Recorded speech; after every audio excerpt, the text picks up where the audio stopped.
Hi, I'm Tim. Welcome to our channel and thanks for logging on. If you enjoy these videos, do me a favor and subscribe to our YouTube channel right here on Watchbox Reviews.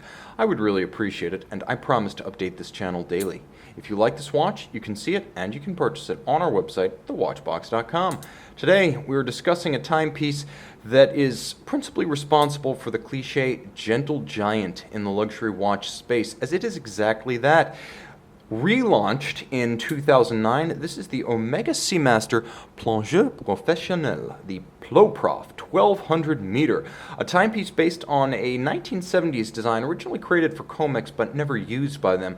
The imagery of the crown device, as well as the overbuilt case design and the unconventional case geometry, has burned itself into the minds of Omega enthusiasts and endeared itself to my wrist, because though this is a huge watch, it wears easily. Lug to lug, it's only 48 millimeters. It's more broad lengthwise down the wrist than it is across the wrist. 48 millimeters lug to lug is about the span of a Rolex Submariner without its integrated bracelet. So this is not a broad bully across the wrist. It is thick though, 17.8 millimeters thick. You're gonna find that this watch wouldn't fit underneath a winter coat.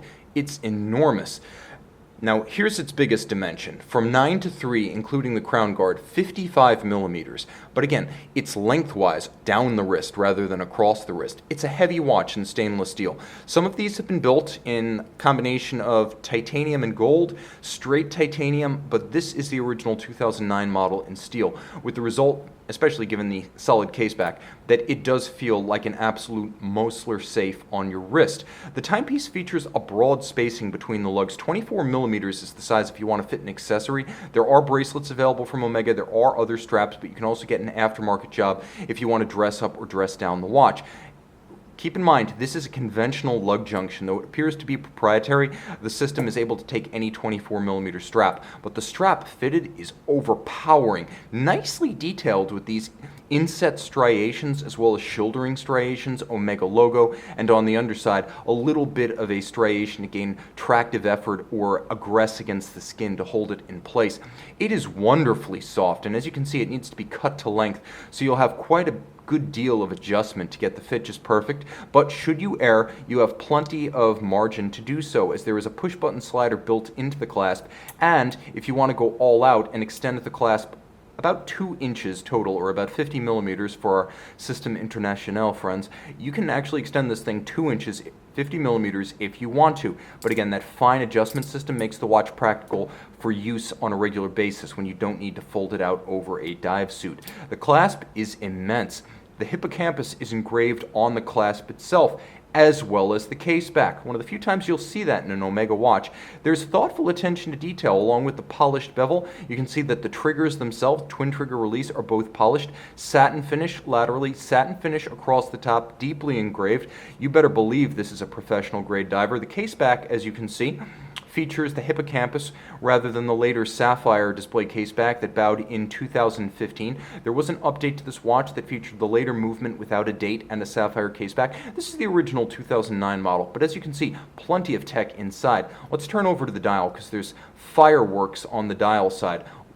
We need to discuss this bezel because it's what captures the eye first. It allows you to turn it in either direction, but you must depress the release trigger, which is a combination of polish and anodized orange. You must depress that and then turn.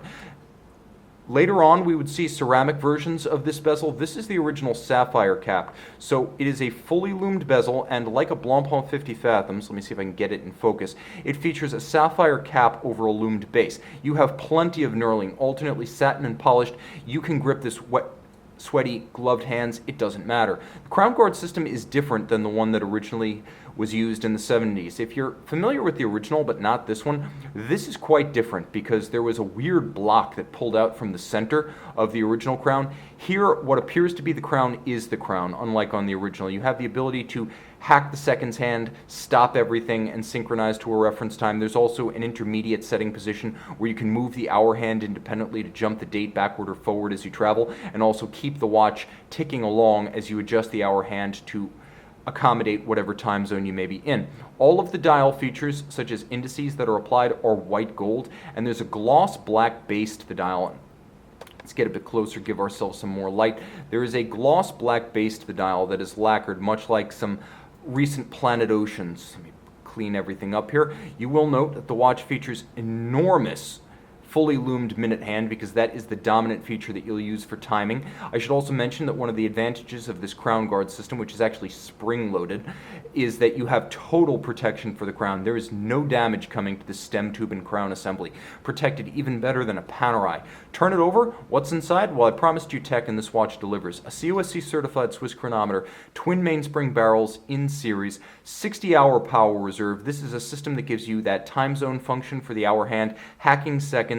It gives you a coaxial escapement as designed by George Daniels and industrialized by Omega, which reduces the service requirements over time, but also gives you better short-term timing precision. In terms of the structure of this movement, it is a full bridge free sprung, so it has a very strong and shock-resistant architecture that's quite tough, and it's regulated in 5 positions with respect to gravity in the chronometer fashion.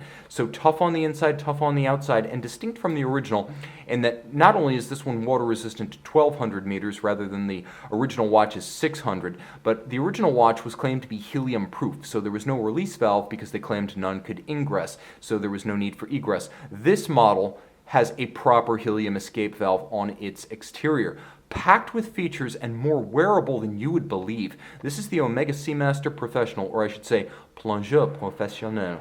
See the Ploprof and make it yours on the watch box. And we're back with the Omega Seamaster 1200, the Ploprof.